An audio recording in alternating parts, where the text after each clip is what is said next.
So what I'm going to do now is I'm going to move over and I'm going to share some images and video with you. So we went, as Shelley said, to Elephant Butte Lake State Park. And honestly, I hadn't been down there for Full screen. full screen. I had not been down there for years. I can't actually remember when I was down there last. And I'd never been there, so it's my first time. And First so timer. let me ask you, because that was your first time, right? Mhm. New Mexico is always thought of as a, third world country sometimes, we're We're 49th. actually a state, We're actually a state and we're 49th in everything. pretty much. But tell me what tell me what you thought of the state park that surrounds Elephant Butte Lake. I thought it was really cool. I've been to a lot of lakes in the Southwest. I mean, my dad liked to go fishing. When I grew up in Arizona, we went to Powell, we went to Meade, we went to Lake Havasu, we went to Sholo Lake, went to Apache Lake, we went to probably every lake in Arizona. So I was used to, you get near the lake and then you're on a dirt road and then you get to there and then there's like a little boat dock and you go and you do your fishing and that's it. This place, Elephant Butte, they had boating, they had marinas, they were set up for a real aquatic center for people to go do their boating and their jet skiing and their water skiing and all of their boating and water activities. And they have the boat yard. They have, places to park your boat. They have a couple of different ramps to get you into the water. And it's a big place. Yeah. And I thought, when they have lots of bathrooms and playgrounds and, parking and areas, it's picnic nice. tables, It covered looked picnic nice. tables. It looked clean. It looked well cared for. They had the front gate. You paid $5 to get in for the day. $8 overnight. And which is they have electric. They have camping spots where you can camp there. We did see people with like Winnebagos and that sort of thing, RVs and that sort of thing. And this was on a Wednesday, and there was people going in and out and getting on the lake and coming off the lake and using the boat dock. And this was on a Wednesday in the middle of the day, and it was like 90 degrees. It was pretty warm out there. So the last boat, it was really well cared for. It was nice. Yeah. Other than the fact that it was sad that there was so little water. Yeah. So the last boat that I sailed in the Chesapeake before I moved to New Mexico was a Cal 30, a 30-foot sloop. There were 25 and 30-foot sloops in the sailboat yard area that are ready to go sailing in the lake when it gets water. And I'm not sure that it couldn't. The problem is when a lake falls so low that you don't know where all the obstructions are, because when it was full, you know that if you're going in, because every sailboat, I don't know how much you know about sailboating, but every sailboat has a keel beneath it. That's how the whole sailing process works. And that keel on my boat extended down 8 feet. So that meant you couldn't be in water less than 8 foot in depth because your keel would get stuck in the sand. And that's the problem with sailboats is unless you have very accurate measurements for a lake, depth measurements for the lake, you don't know what you're going to bump into. And we talked to a gentleman who said that people just aren't bringing their boats out anymore because they don't know what to expect. And I've heard the same stories in Lake Mead. So let me see. What does Mary says? She says she's in the Midwest, and some days this summer we are drowning. So I guess they're getting some rain. Yeah, that's good. That's going to help too. Yeah. Chief Girl Jody says, I think we're going to have a third year of El Nino and winter will be in January. The sooner winter, if we don't start winter in November this year, we're going to suffer for the same thing. And it's not just us. If you don't start winters in New Mexico, there is no ski season. If there's no ski season, there's no tourism season. I mean, we have a lot of tourism around the balloon fiesta. That's true, but it doesn't make up for a year's worth of non. No, it's because it's 2 weeks, and it seems like half the time it's raining. Yeah. So the Tennessee has only one natural lake. The rest we're damming by the rivers. That's the Tennessee Valley Authority. And honestly, there was a couple of places on the Tennessee River in those dams that were formed by the TVA that I was considering moving to because one of my daughters attended University of Tennessee, and she wanted me to build a house there so that we could live there. But Dorothy says, "What a nice Southern gentleman." Yeah. So what's next? Okay, so what's next is we want to share some pictures with you, first of all. Then we want to share some video with you. So this is a shot that I took on a bluff overlooking the lake. Let me share that right there. And I'll just turn that off, right? So this was a bluff overlooking the lake. And as you can see from this point forward right here, that's how far the lake has fallen. And you can see it on some of these. These were islands in the lake. They still are pretty much, but you could go around them. One of them is called Rattlesnake Island, but you can see on here how far the lake has fallen because uh, that white rock is bleached basically, and that's how high the lake was. And then of course you can see these areas are all sand beaches now. And it's interesting because they're not sand like in the beach that I was at in Boca Raton, where you can barely walk. These are hard sand beaches. People were driving down on them.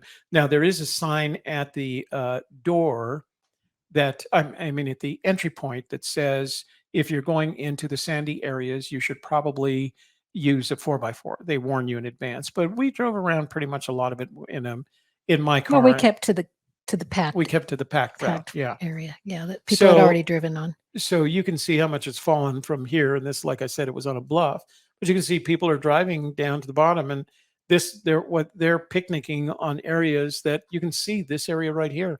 Look at how far that goes out into a lake.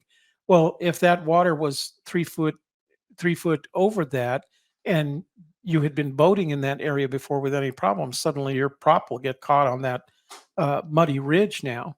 But they're going all the way down to the bottom. It's actually kind of cool. It looks, people were setting up and cars and picnic tables and people swimming. And the water, as I said, is very clean and clear.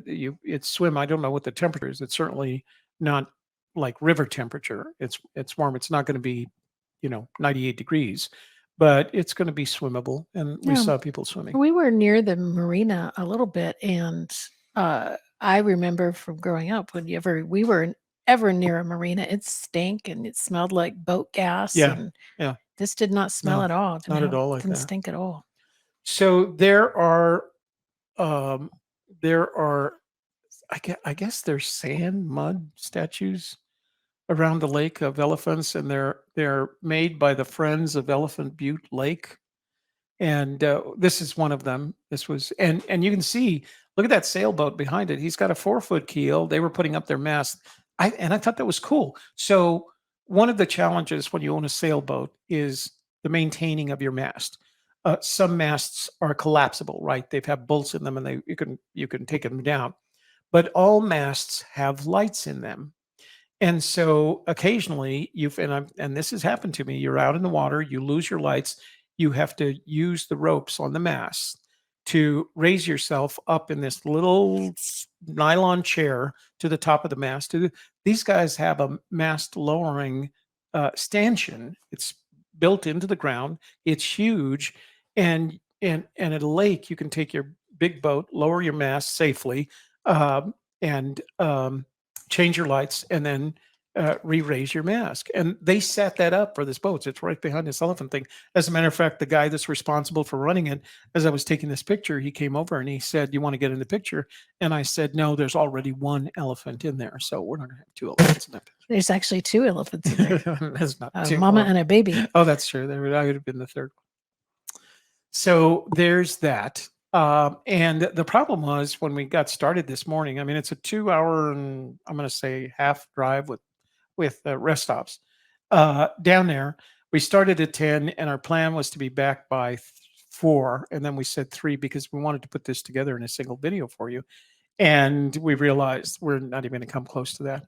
No, the rain kept interrupting us every time Toby'd go to put the drone up. It would start raining. It would start raining again. So we wanted to get a little bit. We got a little bit of drone footage. We were hoping for much more, but the weather just wouldn't allow us. And it's not just rain. You shouldn't be flying drones in rain. You don't want to fly in lightning either because they're electronics and they will attract it.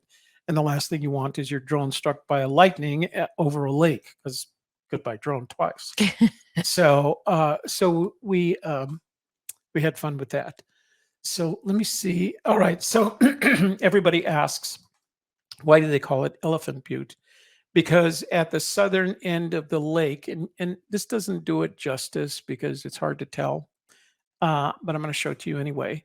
There is a butte that's called Elephant Butte, and it looks like an elephant laying down. And if you can't see this in here because of the lighting, but in the morning light, there's shadows created in here that you can see the elephant eyes and the trunk and the ears, and then it goes back over here and there's the tail.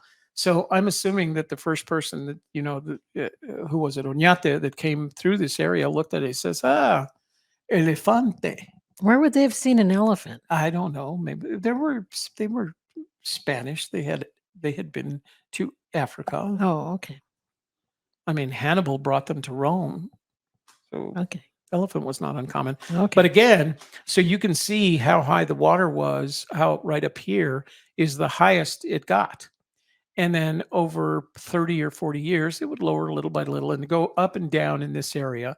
Then suddenly in the last 10 years, you can see from here on down, it just went down. So it affected that not only the elephant in the Elephant Butte, but the rest of the lake as well. This is the northernmost marina here, and these marinas are on they're floating marinas, but they're at the point where if they lose so much water, there's nothing. They're not going to be anything to float in. They will be sitting on the ground basically, and they have to keep building ramps. So the ramp, I don't. I'll see if I got a video of it, or a drone shot of it. But the ramp that we saw was the ramp that was built when the lake was first starting to fill. And so they made a ramp down all the way down to that water. And that ramp so the first ramp was about 300 yards long. And then as the lake filled, it went up and up and up. And we were at one of the rest areas at the top of that ramp. And it had gone all the way back down to the bottom and past it.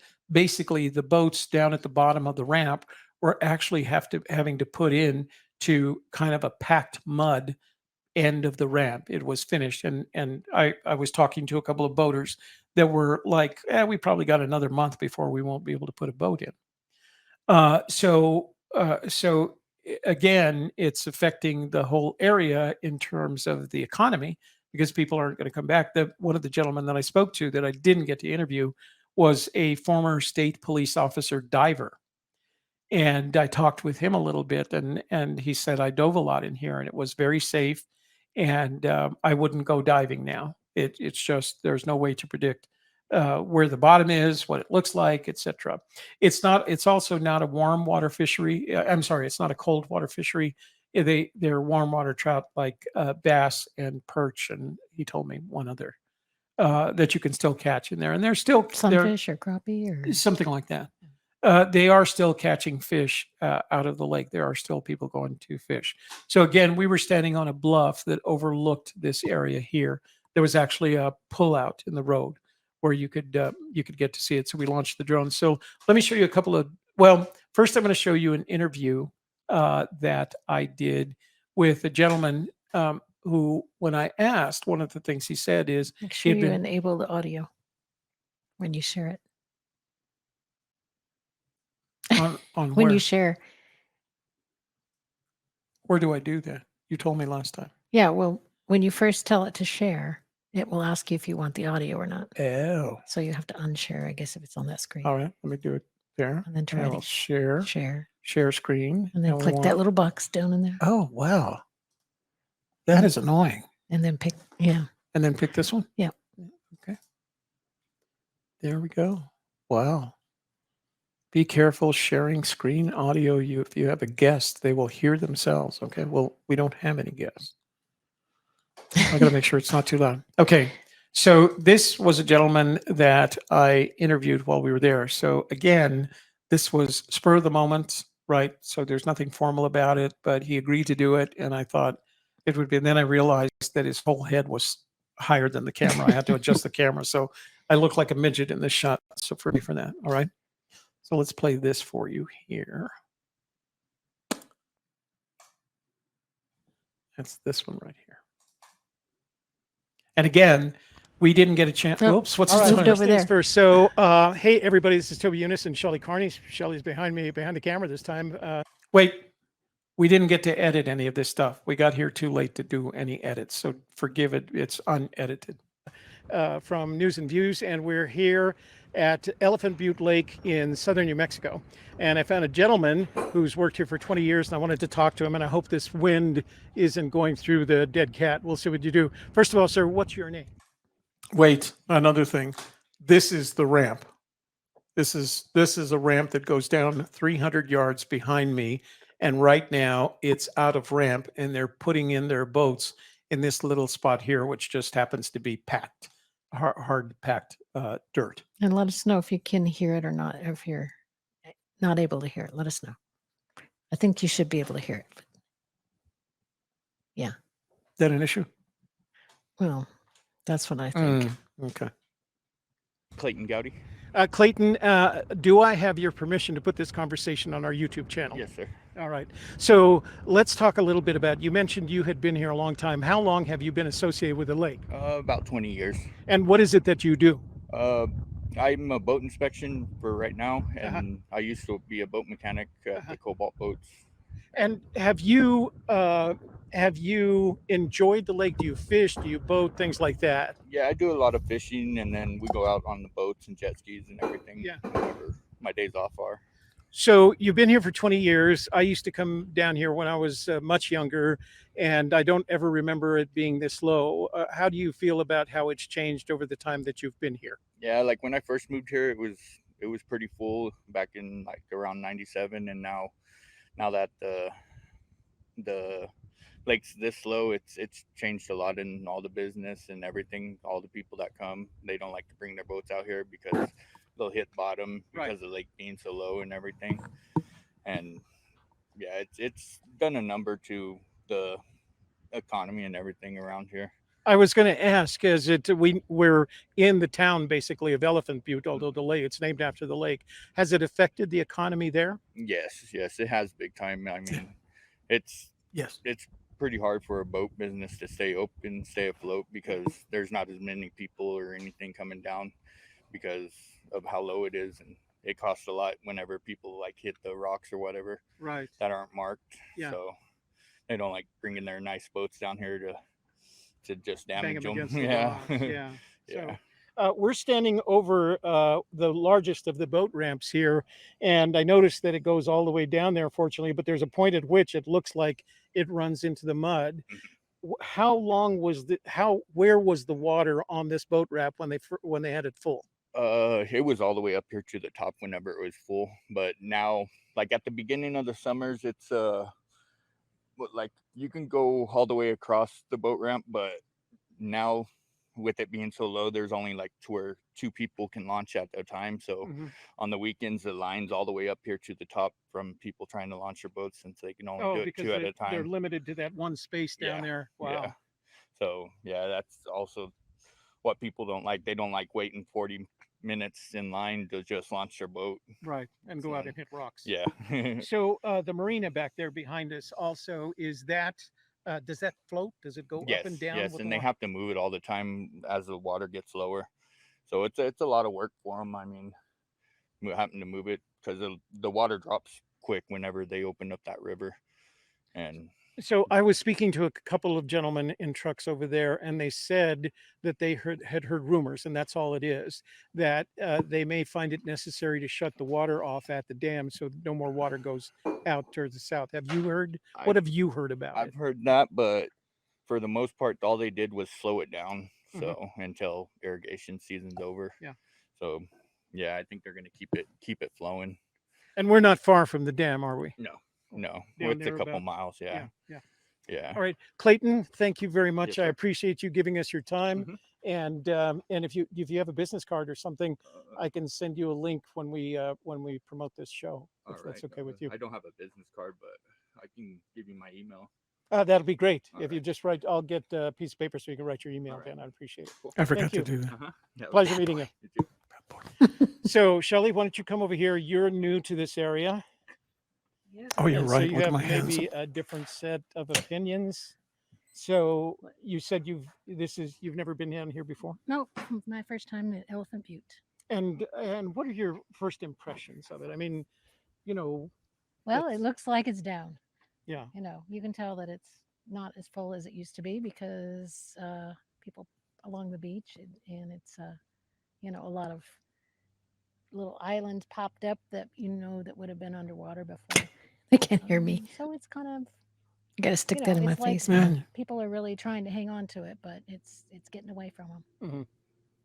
Yeah, there's not much you can do if Mother Nature isn't cooperating. So you can see behind us. I'm assuming that you can see that one white line that's on one of the islands. That was an island in the middle of the lake. The water didn't go all the way to the top of the island, but you can see that white line. And as I was talking about, and we'll get footage of this later, this boat ramp. And I'm sorry to turn my back on you, but this boat ramp starts right about here, and it probably goes down. I'm going to say 300 yards to where it is now. Fortunately, when they first built the dam and the reservoir was filling, they built the boat ramp down that far, but they're at the point where they have effectively pretty much run out of boat ramp, another 10 feet, and it's going to be hard to launch anything off of this ramp. So there are places where the water level has fallen low enough that folks can launch the lighter weight boats that they don't require a concrete ramp for, and that's certainly a possibility. That means room for kayakers and the lightweight boat users, because you can do that if you launch off of Sand Beach. But one of the signs that we saw coming in was to be careful about driving onto the Such sand a because silly if you weren't little 4x4, Such that a there was silly very one. good chance you were Microphone. gonna get stuck on it. I know So it is. I Little think where petite. we are with this is that we are in New Mexico. We, especially here in southern New Mexico, where the Rio Grande is our primary source of water, along with the Rio Chama up north. It's affecting us in the same way it is everyone else. And so there are communities that are going to lose revenue as a result, tax benefits. There are farmers downstream that won't have the benefit of that water to water their crops. And in some states, they are eventually going to have to consider paying farmers not to grow crops. And while that sounds like a very good idea, the simple fact of the matter is if you pay a farmer not to grow crops, he is not paying that farmer, he or she is not paying someone else to help him grow the crops. And so it affects that economy as well. In it's okay for the farmer, but a lot of farmers, we knew that happened in the Midwest, and a lot of farmers effectively just sold their property to the big agri firms. So the individual farmer just doesn't exist in the Midwest anymore. Anyway, I do want to shoot some drone footage. I want you to know that this is an important issue. You look and like that you're a unless we blind get man with those Mhm, dark those Mother glasses. dark Nature's glasses. cooperation to produce more rain, because we had a very light monsoon season. Our monsoon season around here is June and July. And I could probably count the number of times on one hand that we had rainstorms enough to affect the river.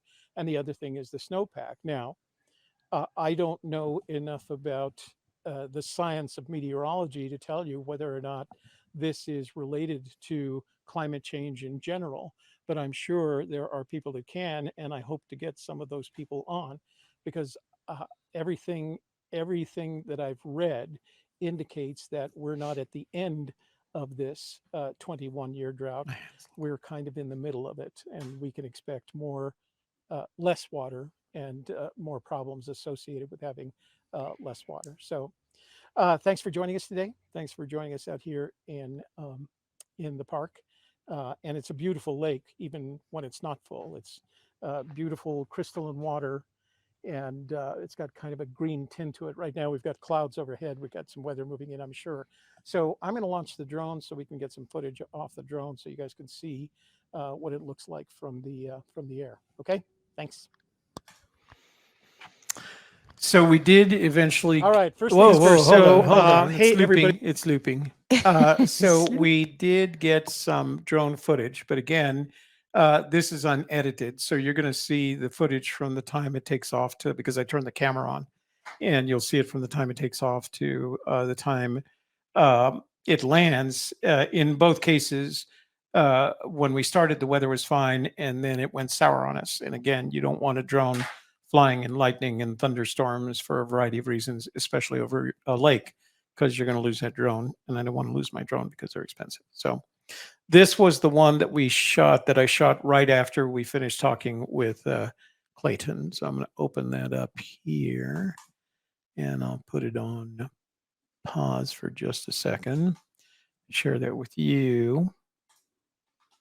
And this is what it looks like when the drone takes off. This is what it looks like on the ground. Oh, by the way, so drones don't have microphones. So we can talk over it because you're not going to hear drone noise. All right. It's probably just as well. Yeah. Just a humming, buzzing thing. Mhm. There we go. Taking off. Whee! Hovering. So you hover just long Hovering. enough for the computer to figure out where you are, because that's when you want to land. You want to come back to where you took off. So that's what it's doing right now. That's Toby's vehicle there. That's Kia my Sorento. Kia Sorento. Oh, this is because it was fighting with me about taking off, because I was within the truth or consequences. See, it wouldn't let me go higher than that because it was in the truth or consequences airport range, and so I had to ask for permission to do that. They gave me permission. So I mean, the system gave me permission. So we weren't playing much with the altitude. We just kind of wanted to go up. You can see the boat ramp on the lower left-hand corner, and I just wanted to head out towards the actual island, so you can just kind of see the marina and things like that. I mean, it's a very well developed area. I was very impressed with how nicely developed it was. It was as good as anything I've seen in any of the lakes that I've been to, in Arizona, Nevada, Texas, Colorado. And there were boats out there, but you can see there's places where the ground is sticking up through the bottom of the water. And if that happens to be a day where it's a foot over that island, that little tiny island right there, for example, that's a bad day for a boater, because you're either going to hit it with a boat or you're going to hit it with the motor. It's a very good sized lake. It runs about, I'm going to say 8 miles from end to end.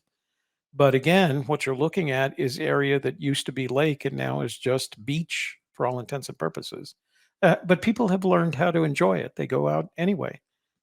There's campers down there that are having a good time. Now, normally I would have edited added some music to it, but again, We'll get to that. we got here at a few minutes after 6, and we didn't have much time. We had time enough to download it and upload it onto the computer. Whee! So there's Go the ramp. home, little plane. So what happens when you have it go home? You want to be able to map yourself home when you go back. Is down in the corner is a map. So you point yourself back to where you started, and you follow the line that gets you back to where you started. Now, the easy way to do it is to hit the return to home button, but I'd rather have control of it myself. So you can see me standing there by the car.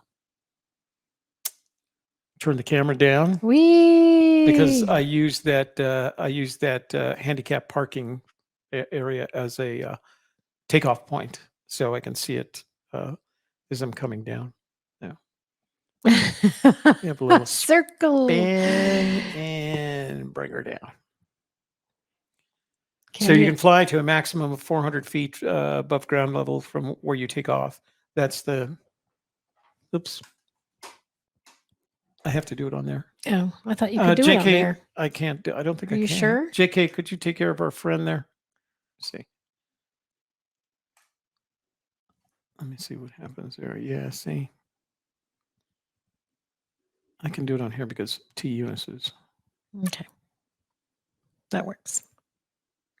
Mary wants to know if you can metal detect the area that was under the water. Yes, you can, but you have to have a specialized metal detector. You have to have one that's usable underwater. They're We not. They're not. Oh, I it's still have the on. camera Camera's on. still on, man. Sorry. See, we would have Here's the edited back of the this. vehicle. We would have edited I- all this out before you guys saw it. But again, we were in a rush when we got back. So that was the first one, and then we went up to the northern end where the dam and the Elephant Butte are. So we'll show you that one here too. That's a longer one This one here. because it didn't start raining right when you Yeah, took no, off. I was able to. So I'm disappointed. Didn't I don't think I uploaded that picture. I mean, the video of the river or the Osmo. No, I think you haven't yet, but Hmm. you will. I will eventually. I'll put it all together in one. Okay, so here we are at the northern end, and again, you wouldn't see takeoffs and landings, but I didn't have time. We didn't have time to edit this, so this is what it looks like when you're flying through the air in a drone. Did you hide a geocache? No, we didn't. We didn't Oh, have that would have time for been a that. good idea. Did not have time for that today. Yeah, maybe when we go up north. We're going to go up north next. It Next was week. about a 2.5-hour drive just to get there. So you can see all the weather that was all around us over in this area here, and we felt, you know, every time we get out, see that area right there? That's wind blowing across the lake. Mhm. So the nice thing about the drone is you can fly it in up to safely. There's an You know, eagle flying by. yeah. Whee! You can fly it in winds up to about 20 knots, and then it gets kind of spacey, and it doesn't like it. It tells you you'll get a message saying this is kind of unstable up here, champ. So It says that. It says champ. it has a little euphemism like big boy. I think you should Buddy. you shouldn't be Yo. flying big boy. That's the Elephant Butte. Yeah, the eagle but flew away. The eagle flew away. The eagle was like, "What's It was that? really I'm out it of was here." really funny because I didn't notice the eagle, and Shelley said, "Don't hit the bird." Yeah, because that would be. So you can see on here. Let me stop this. That it's pretty obvious how much this lake has fallen in just the past 10 years, and then this is where it was at its high point when it was first filled, and how much it's down from that, and that's about 110, 115 feet. Clayton said. But I do want to show you the dam. And I did get video of the water that's flowing out from under the dam, and I was surprised at the volume. So the dam is almost directly behind us. And There it is. it's a nice full-size dam. It doesn't produce electricity. It's just a water management dam. And you can see out here, that's the Rio Grande as it flows from under the dam. And I did get some video of that, but Toby just has one drone. She want to know how many drones. You Oh have. yeah, I only have the one. I don't. You actually. I mean, unless you're a professional. I know, for example, Jens has like 3 or 4, including his FPV drone that he let me fly the last time he was here. But so I gave up my license, my Part 107 license last year, so I'm not doing any commercial work. And for me, it's just kind of a fun thing to have and give me a kind of another perspective on shooting. And when you combine it with the Osmo Pocket, between the two of them, they produce such quality video that you pretty much don't need anything else. But this was really nice. This area down here, the water that comes out is cool and green and clean, and that's the one that's flowing south from there. So it's a pretty good flow. I mean, I actually expected that it was going to be, a little brown drizzle.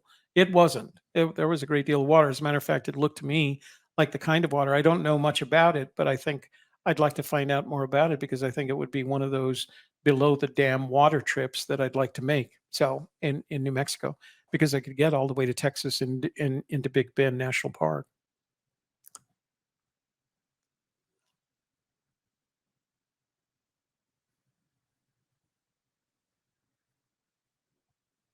So if I edit these, when I edit these, we'll put some music and we'll slow them up a little bit so it's a little bit smoother.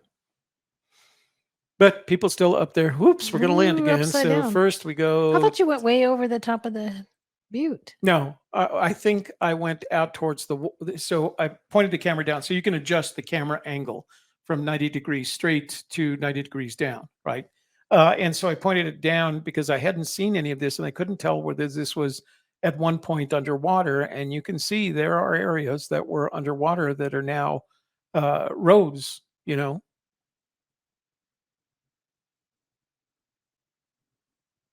So I just want to kind of get a shot of the marina, and this was all underwater at some point. The marina was right up there. You can see that's where the marina started from, and there's a parking lot up there. So it's just a different kind of situation now. Nope. But it was a good day. I mean, although it was it was cloudy, and we were experiencing some rain and other weather. It was a good day to be out. I don't regret us being out at all. So and it was a lot of fun because, like I said, this was the first time since Shelley and I had gone to Arizona to take her to visit with her mother that we were doing something. And actually, it was a long time before that. That was the last time we had driven any place was back in October when we went to the She Podcast thing. So this was kind of neat because it was New Mexico related, and we had kind of our mission. We wanted to learn more about each of our water storage reservoirs, and we're going to do that. We're going to share them all with you. We're going to keep. We're going to go next week to the ones up north. We don't know if we'll be able to do all of them in one day, but we are going to go up there and document what's happening at Heron, Elvado, and Abiquiu. And the other thing too is we hadn't used this equipment in a while, and so we were a bit sloppy with it. We could have done a better job of getting video. Whee! There you go. It's going home. So we were up on that bluff right here. You can see me right there. So I always turn it around so I can get back to where I started. So. That's a pretty day. Lots of pretty sky and clouds. Yeah, it was. I thought it was going to be a hot and sweaty day, and it started wasn't. off that way though. But it was. There was a nice Then we breeze the got whole breeze time. and Yeah. the sprinkles, and it wasn't too bad because it was about 90 degrees when we first got there. There's Shelley taking videos there. Oh, my car is so dirty. I need to get it to the. Not anymore. It got washed in the rain. On the way back, huh? Yeah. So give it a turnaround so it's facing the direction from it came, and bring it down.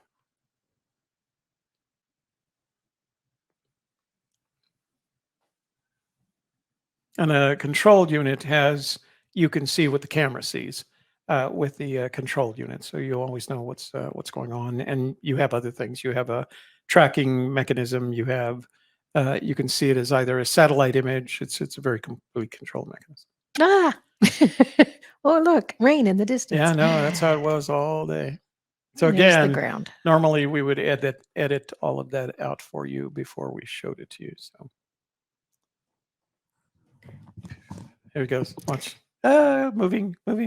Ah, you didn't turn the camera off.